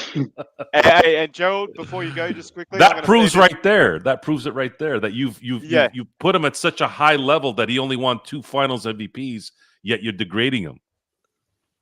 But and boys, the one thing, like, okay, I'm giving an overseas perspective, an Australian perspective, and my parents are from Spain, so I know a lot about what goes down in Spain. Kobe was revered worldwide, man. And to this day, you won't forget. I'll never forget when I woke up. It was a Sunday morning, Gerald, in Australia. It was 5:30 a.m. I turned on the news and I saw the tragic news about Kobe. Man, that was worldwide. This guy was bigger than basketball. So, Kari, honestly, man, that's it. Joe put a button on it and we're going to move on. Kobe's a legend of the club, and let's just move on, Gerald. Let's talk about tonight's game where we actually played really well despite having 4 of our 5 starters out, and great contributions from AR, Dalton, Shake, Goodwin, and then it petered off a little bit after that. But hey, overall, there's some good signs. And if what Joe's saying is right, JJ can get them back and say to them, hey, you guys are in your bed for the next couple of weeks. Let's focus, let's lock in and win the games in LA. Man, we're going to be okay. But yeah, this hurt, because if we'd won, we wouldn't be in 5th spot and we would have had another win up on Denver. But that's okay. We had players out and the club knew that. So it's all good, man. I got to focus on the positives. We're well placed. We are really well placed. Let's not forget that. Troll of the day nominee is Timothy I don't like Santiago. calling Kari a troll. He's not a troll. He's just confused. No, I was going to say troll of the day is Timothy Santiago trying to say Luka and LeBron are overrated, Joe. He's probably just doing that to just get under his skin. I get it. Okay. Yeah. And I don't know about you guys. I've seen Kari's comment there. If you talk about Pau Gasol, I'm going to touch on it. Pau Gasol's not underrated, man. He might have been to a few select people like you, Kari, but the dude is a baller, man, and he's respected worldwide again. And he's revered in Spain. He's an absolute Spanish legend. Okay, that's not going to, resonate with all the Americans. Fine. But the guy is a rookie of the year. He is also a Hall of Fame player. He's had his jersey retired for the Lakers. He's not underrated, Kari. We rate Pau Gasol every day of the week. He's my favorite player. Jack has something in there, Joe. Is it fair to say Jokic is a better basketball player than Kobe? Not legacy, just player on the court. If he wins the MVP this year. No comment. Okay. Yeah, well said. All right. I would say, who are you scared of more in the end of a tight game? Are you scared of Jokic or you're scared of Kobe? That's my definition of an MVP. Okay. I'll answer that. You're scared of Kobe. Go for it. Yeah, it's Kobe. It was a rhetorical question. Yeah, sorry, Joe. Yeah, it was a rhetorical question. Point, because it's a great point. Yeah, it's Cobes. It's a discussion this is not the first time I've had this discussion. And I don't know why Kobe didn't win at least 3 MVPs. He was the best player of the 2000s, and the last 7 years of the 2000s, he was the best player. I didn't do that one, guys. I'll say this. I love how Mission 24 said, Timothy is blessed that we have a free-speaking LP channel. One of our mods timed him out. That's all I'll say. I didn't do that one, Joe. You can't get me on that one. If it's So, if indeed it I'm was sorry, Colorado, if indeed it was Colorado where he didn't get what he was supposed to get, then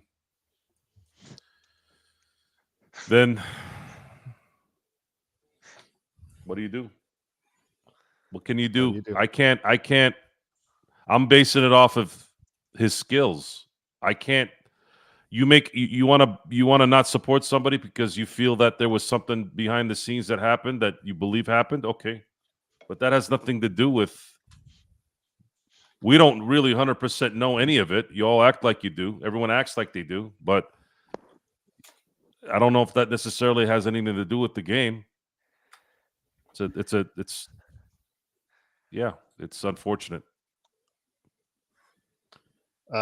Again, the Lakers unfortunately lose after such a valiant effort for 47 minutes, 131 to 126. Again, we're all disappointed. Lakers come back not winning anything on the road trip, but it makes these home games more imperative. You know what it does? Because Joe said it earlier, Mark. Joe said earlier that the Lakers have to win games coming up that they're not expected to win.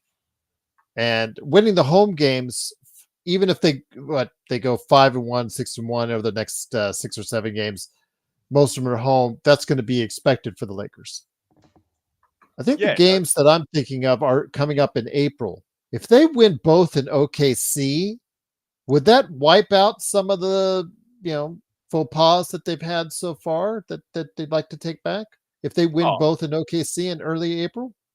Yeah, without doubt. But at the same time, if they lose them and, the circumstance of the game, that it's close or what have you, for me, we got to we've obviously got to win the next few home games. The home stand here is super important. So we can get back up there in the standings around, like Joe keeps saying, second or third spot is pretty much, unless we get that, then we don't really have a chance to win the chip, given statistics years gone by. But I do also feel like the Luka factor, is a little bit different there. If we don't get the second or third, then we've still got a chance. But for me, the next little period, Gerald, is super important. More important than worrying about what happens in back-to-back games in OKC. I mean, you just never know.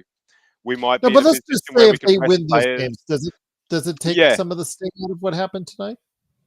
Well, yeah, like obviously, if we start winning and then we move up the table, yes, Gerald. But I also just need to keep going on about the positives tonight. We didn't have 4 of the 5 players that normally start for us. Bang. So there we win. Okay. If you have 2 of those players, potentially we just win tonight. And mix up any 2. It's not just LeBron and Luka. Obviously, LeBron and Luka, game, set, and match. But we would have taken Jackson Hayes and Rui tonight with a nice performance by AR and Dalton.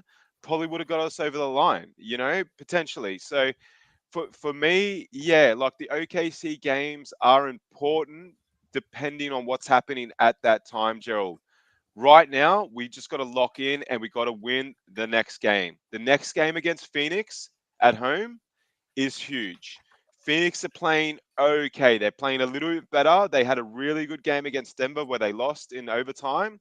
They've won tonight against the Kings. You can't take them lightly, okay? They're on a little bit of a upward trajectory. That's the next game, and we got to win. If we beat the Suns, then we roll on to the next game. That's the focus for me, Gerald. And if we beat the Suns, then I'll forget about tonight. But I'm also looking at tonight as a little bit of a positive too. It hurts a lot, but there was good signs overall. So, let's focus on that and roll to the next game. Phoenix, we've got you in our crosshairs. That's Sunday for you, Gerald, if I'm mistaken, Yes, and Monday it's for me. going to be an early one, my friend. It's going to be like I think it's a 12:30 game, Joe. Is that correct? Yeah, yeah. It's early for you boys. And that's so they only get a day. Yeah, that's not really. Yeah, it's not good usually. But the Lakers have to win. Honestly, if they are to probably still be in the hunt for the 2 and 3, especially the 2. They have to win the 5 games at home. That's what I'm That's kind of critical. that's Yeah. how I'm going. That's what has to happen here. If they had won, if they had even at least won the Brooklyn game, Yeah. then you can go 4-1 in this thing. But they got to make up some ground here. This Yep. this loss tonight was a burner because they were up 3 with 53 seconds left. That's Yeah. a win. That has to be a win, no matter who's playing. You should be able to stop somebody once when you're at that point. This is probably going to bother me later tonight when I'm kind of getting ready to hit the hay. But geez, sucks. Yeah, it hurts. It hurts. It hurts indeed. But once again, the Lakers do lose 131 to 126. They're now 5th place in the Western Conference, 13 and a half games behind Oklahoma City. 2 games in the standings behind the Denver Nuggets. They're now 1 game back in the loss column. But we'll see. Again, they get only 1 full day off as they head back home before they go back at it again early Sunday afternoon, and we'll have it up for you on playback.tv/Lakers Fast Break. Don't forget, our programming tomorrow is the Lakerholics, and they will be up at 11 a.m. Pacific time. So go ahead and join them and hear their thoughts on the not-so-great road trip, the heroic performance today, and what's upcoming with the injuries and the homestand. So go ahead and hear that coming up tomorrow at 11 a.m. indeed. But yes, definitely M24. Thank you so much for joining us. You're down to your small mini TV in the bathroom. I think you commented on earlier. I believe Walmart and Amazon both ship next day. So I think you could get a nice big one in time for that. Costco, they got some great deals. I get my TVs at Costco. So, yeah. Gerald, if you don't mind, I've got a question for Joe. Joe, you've been a big advocate of Goodwin. I have been less of an advocate. What did you see tonight from him in terms of, moving forward and the minutes that potentially Shake and him could share? Or is there for me, honestly, JJ's got to be looking at Gabe and he's got to be saying, Gabe, if you don't sharpen up, we're going to give you minutes elsewhere. And for me, I don't know, Joe. I know you don't like Shake as much as me. He's a player, man. He sort of reminds me a little bit of Lonnie Walker. Not as good. Correct me if I'm wrong, guys. He won't go for 30 in a game against Golden State in a playoff game. But what are you thinking there? He's too hitchy. He hitches too much in his game. A good defender, a good defensive team will take advantage of that. Gotcha. So when you talk about let's say a quarterback in football, if their throwing motion isn't up to par, a good defense, a good defender can hone in on that deficiency and take advantage of it and get a step on that quarterback and make it hard for him to complete passes. That's what Shake is. As far as Goodwin has a little bit more. He's got more fluidity in his game, and he's developing still. Yeah. Let me interject with this, Joe, to add on to it.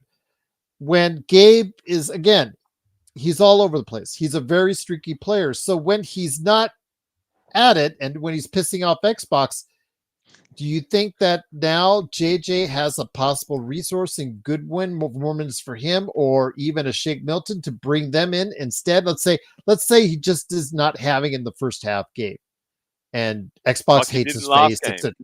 Xbox hates his face, etc. And it doesn't look like he's going to have a game like he had in Brooklyn per se.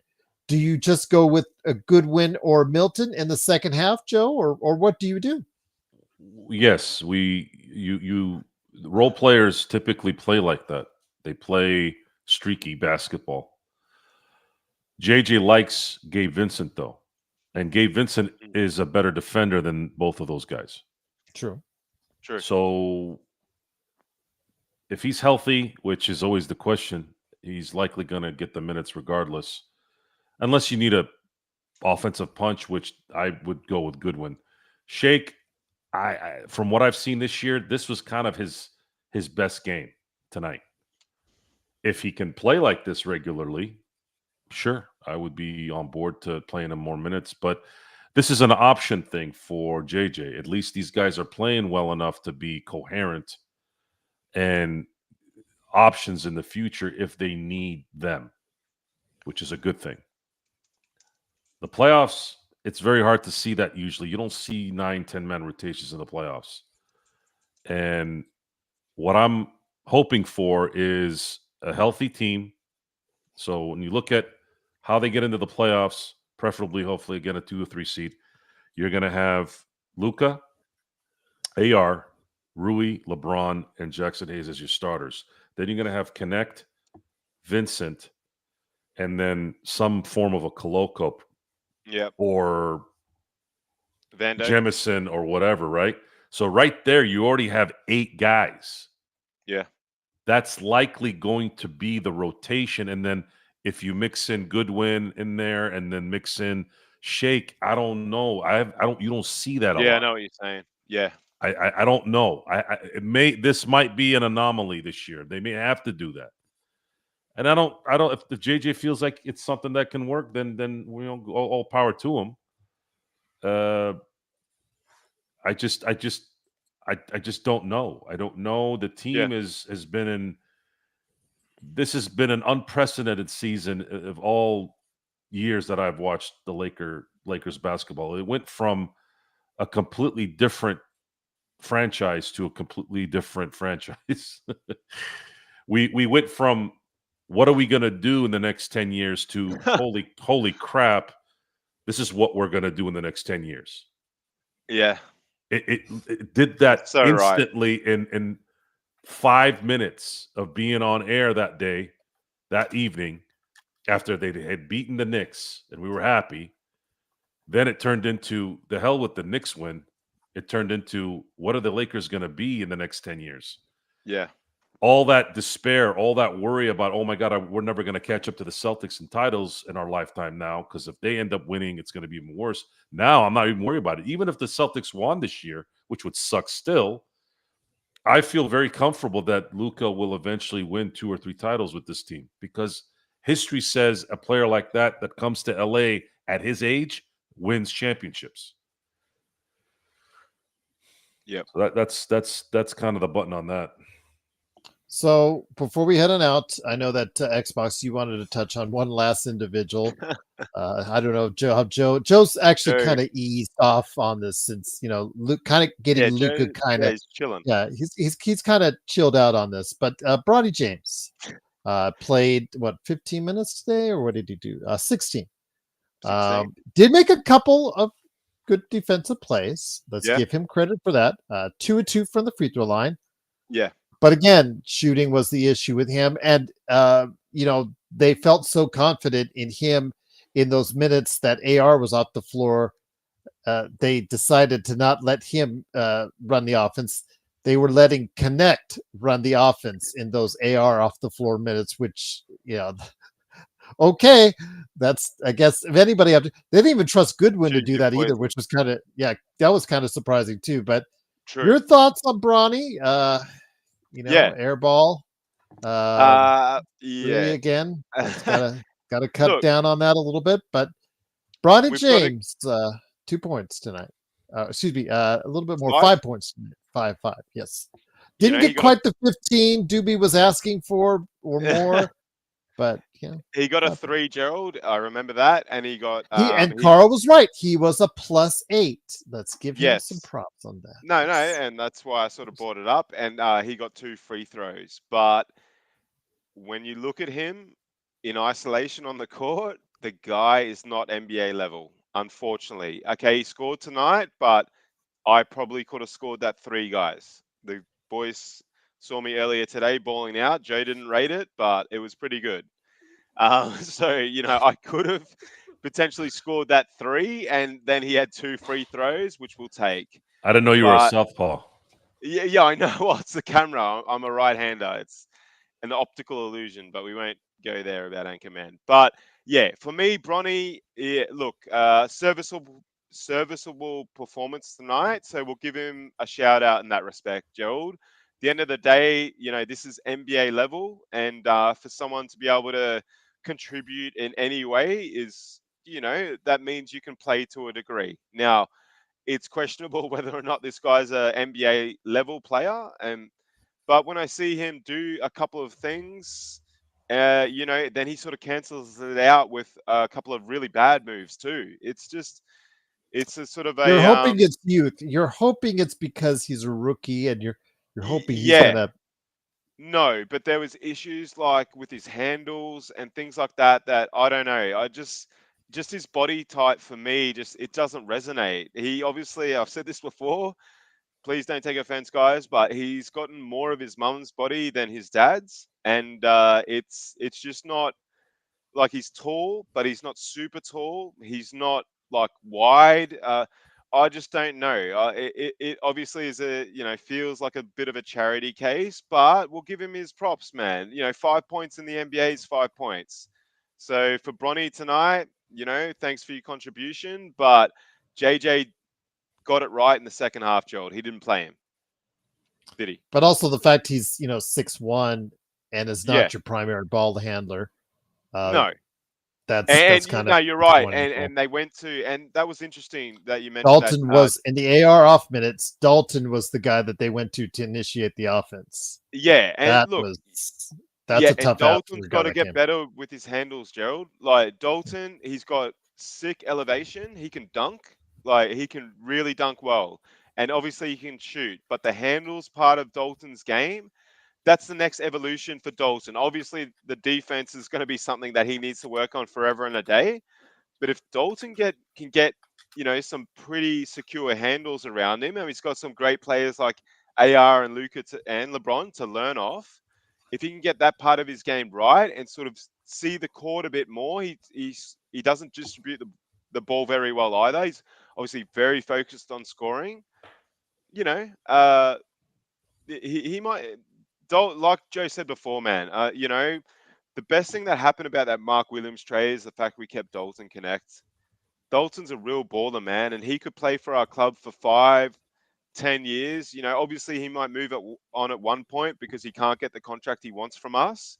But whilst we can keep him on rookie wages and on the come up, he's a super important player for the team. Super important.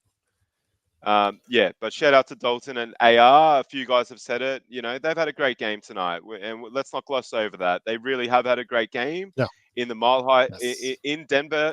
I just wish you would have hid Dalton on defense a little bit more, or do more to just that's better switching, better communication. The final minute, but also down the stretch when they hunted Dalton a lot on the defensive side. Again, that's a learning experience for him. He's got to get better at it. You guys all want him to play more. I want him to play more, but he's got to be able to be at least an adequate defender. And he did make a couple plays underneath the basket defensively, but out on the floor, out on the perimeter, he's got to be a little bit better, in order to stay out there on the floor in crunch time.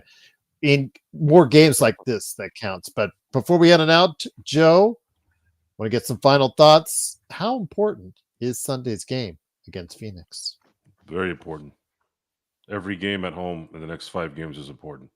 They have to win all 5 games. Yeah. Okay. But it's do or die. Do or die. Okay. Last. I'm going to address this for the last time. Kerry, if you're going to talk. Because he's been talking up Shaq now. I'm going to remind you again. I'm going to remind them again. Shaq got swept in 94, 95, 96, 98, and 99.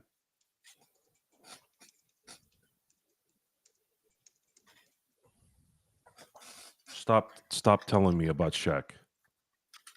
Stop telling me about Shaq, okay? You're telling me that Shaq allowed Kobe to do what he did, but you're not. But the other way around doesn't work either. What did Shaq win until Kobe became Kobe? What did he win?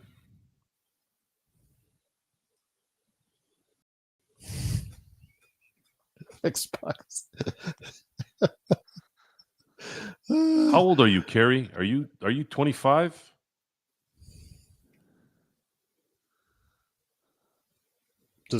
We're just throwing it out there. I don't ban people unless it's racial stuff. Yeah, I know. You guys can do whatever you want. Gerald and You've said that. Yeah, Gerald and you're Mark right. can do whatever they want. I don't give a shit what they do. They want to ban somebody, that's on them. I don't care, except for that one exception. But you cannot sit there and say, oh, well, it's because of this, and then it doesn't work the other way around, and they're on the same team. What? Everything is, oh, well, Kobe had Gasol. That's why they won. Oh, well, they had Shaq. That's why he won. Well, what about Pippen in Chicago? What about LeBron with Wade and Bosh? What about LeBron with Kyrie? This is a team sport. You have to have 5 guys in there, and preferably good teams win with 2 stars usually. No one's prime was higher than Shaq's, not even Jordan.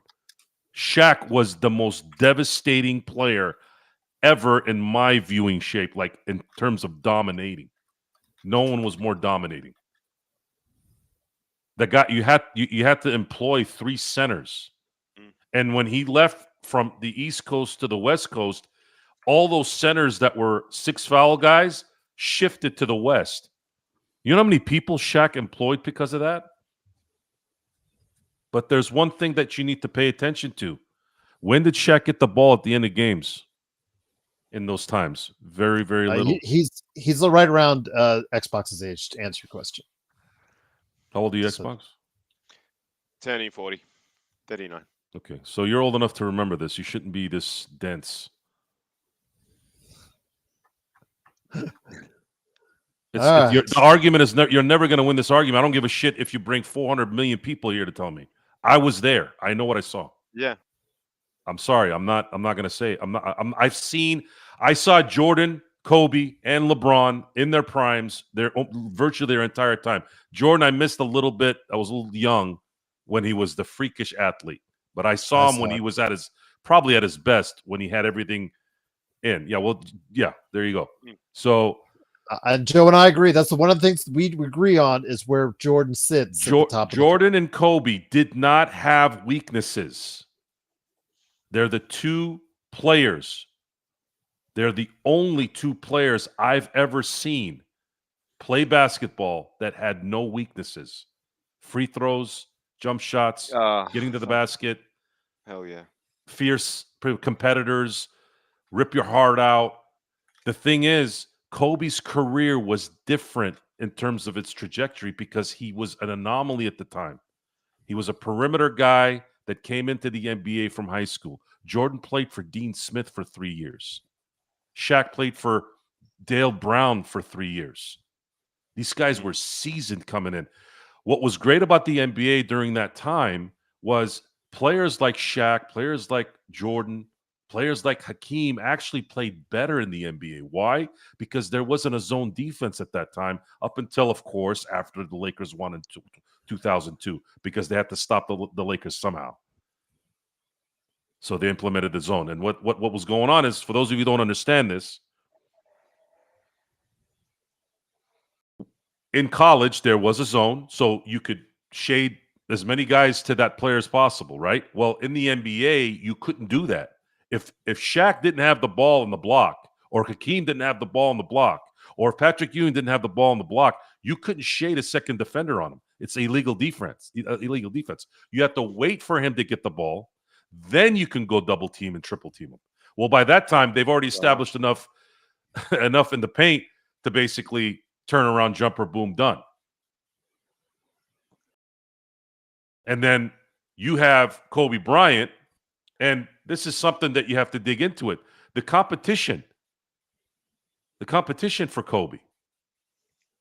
I told you this. He won 2 championships out of his 5 playing 50-win teams in 2 of those series and 2 of those runs. They were playing 50-win teams in the first round. It matters. It matters. It wasn't. I'm not downgrading LeBron, but LeBron got to the finals in the East with ease because the competition was just not good enough. I'm just saying what it is. I'm not trying to downgrade his career. But Kobe went through more competition. Kobe beat 4 Hall of Famers in a final without a 75 player. I love Pau Gasol, but he's not a top 75 player. He won a championship with a broken finger and a shooting hand and no cartilage in his left knee. When do you factor that into things? Who wins like that? Inefficient score? What is efficiency? He said number one, he said Kobe's weaknesses: inefficient score, gambled on defense, didn't pass enough. Asked Phil Jackson on the gamble on defense. Well, you're checking stats. So he's checking stats Muppet. on poor in the clutch. Okay. Go watch the 2002 It doesn't final. look like it's looking like I'm wasting my time here. I'll keep mentioning it every now and then, but you don't get it, dude. Yeah. Well, I saw 7 game winners in one season. I don't even know what the hell you're talking. They have it on YouTube. You should go find it. I don't know anybody that had 7 game winners in the same season. I mean, if you're looking at it from last 2 or 5 minutes, whatever the stat they put out as clutch time, Joe, all the players, Jordan, all of them have like. You're moving the goalpost, Kerry. Yeah. Every comment I'm giving you, you're moving the goalpost. So there's no point talking to you anymore. You're moving the goalpost. It's a team game in the end, yes. But the most feared player, the 2 most feared players that I watched in the last 34 years was Michael Jordan and Kobe Bryant. You could see people not knowing what the hell they can do. I don't know what stats you're looking at.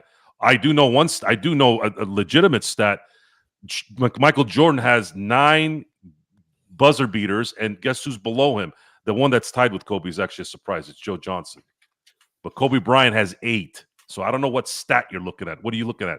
Last second shot with 14.3 seconds left, and maybe Kobe didn't hit that shot? I mean, like, where are you pulling that out of your ass? Curry, go watch the Redeem team if you want to learn about Kobe that's Bryant. another thing. So where's Kobe's credit for the Redeem team in 08? Because they were getting their ass kicked in 04 and 06. Oh, well, that's because Kobe went to the team that was already stacked. Okay, well, why didn't they win then? If they were so good. What about the game winner in that one? Did you watch that one? Don't you remember this? And this is probably something you should do now. Remember this? What was that? Was that a figure against Spain, Joe? And by the way, that hurt because I love Pau. I hated that they had to beat Spain to do that. Yeah. But Kobe Bryant is second to Michael Jordan. I've never seen anyone master basketball other than Michael Jordan better than Kobe Bryant. And that's a fact. And Magic is, if you came and said Magic or Bird, I'd probably believe you there too. And I'm sorry, this sucks to say this, but I look at centers in basketball. They have to be in a different category. It's a different position, kind of like pitchers and everyday players. There has to be a separation of greatest player and greatest big man, because big men can't dribble the ball typically through a game. They have to be given the ball, and that's just a different dynamic. So that's it. That's that. But this is not the guys. This isn't the first time I've had this discussion. I've had this discussion for years. Okay, and every time I have this discussion, I know it's not going to change your mind, but you're going to feel better sitting with a bunch of dunskies who don't know shit about basketball. Most people don't know shit about anything. Actually, they have no culture.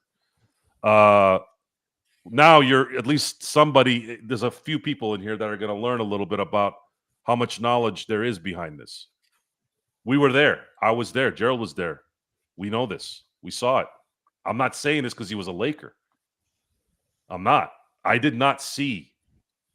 I've never seen that skill set other than Michael Jordan. I've seen Kobe and Jordan. That's just what it is. AI had a chance. Tracy McGrady had a chance, but those guys hit a level that couldn't go above those guys because they didn't put in the work, and that factors into that too. By the way, and Rodell, for all the bad points that you make and good points, that's a great point. Kobe Bryant inspired a generation, Joe. That's something that we don't often. Michael Jordan did, and then Kobe did. LeBron has to a degree, obviously, but a lot of those players from the early 2000s, Joe, were inspired by Kobe Bean Bryant, and they reference him to this day. That's a sign of a transcendent player that we think we've got with Luka. They inspire others. Yes, sir. And yes, Jack, Luka has shown the last couple of years that he is a scary. When we talked about the trade immediately after that, we talked about the clutch gene. This guy was busting guys up the last couple of years on teams that were really not supposed to go to the Western Conference Finals and the finals. So he's with an organization now that appreciates who he is and what he does, and they will supply him. They will supply him with what he needs. Get ready. Luka Doncic will be a world champion as an LA Laker very, very soon. So is he the most feared player in the NBA? I believe Jack he is. asking. Yes, I believe he's the most clutch in the NBA. I don't think Giannis has a clutch thing. No. Jokic, not really. Ant-Man, no. Ant-Man, no. Not the same level. Who else is a Curry? Curry used to have it. Mm. Just your anxiety of the three from anywhere, that's a problem. Dame Lillard had a little bit of it. But SGA? He hasn't shown that proven yet. Not Yeah. because he hasn't won. I just don't see him tear your heart out at the end of games yet. I haven't seen that yet. The Boston boys? No, not yet. Maybe Jason Tatum might be creeping a little bit, but I haven't felt that. I haven't felt it yet. No. Luka's the only guy really that comes to mind. And the previous guys were Dame Lillard and Steph. Yeah, well said. So on that note, it is, of course, the Lakers fast break. Lakers lose 131-106. A valiant effort just coming up short. Lakers fall to 40-25, fifth place in the Western Conference. Again, we'll be back on Sunday for playback.tv/Lakers fast break. And then also as well, of course, the post game right here, wherever you get your podcasts. And then tomorrow, it is, of course, the Lakerholics crew, Lakerholics.com. They'll be here tomorrow. Your entertainment for the day is Laker Tom, Jamie, Michael Heinrich may be there. So go ahead and check it out tomorrow at 11 a.m. They'll talk about the Lakers' current free fall. They'll talk about what's upcoming at the homestand. Talk about all the injuries right there on the Lakers Fast Break podcast. So part of a great Lakers weekend. Hopefully the Lakers will get back on track on Sunday. But until then, it's Gerald Glassford, Mark, aka Xbox, and of course Joe Soro. We thank you again for watching, listening. We'll be back tomorrow at 11, and of course on Sunday. Hopefully not arguing about Kobe again. Please, as Xbox says, let him rest in peace. But we'll be back. Rest in peace. Hopefully Kobe. we'll be back for more, and hopefully back for some wins. Shut up, Joe. Right here on the Lakers Fast Break. Say it again. Talladega Nights. Don't you remember the interview? Yes, I know that. Yes, I know. Yes. Sure. Yes, he had to have Sasha Cohen get him too. So I am from Formula Air. yes. What is this nonsense?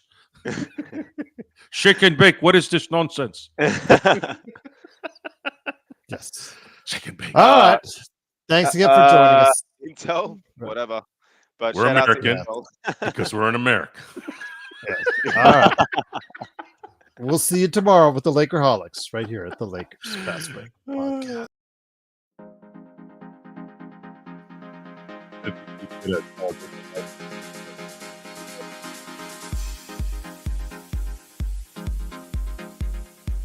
Formula Air.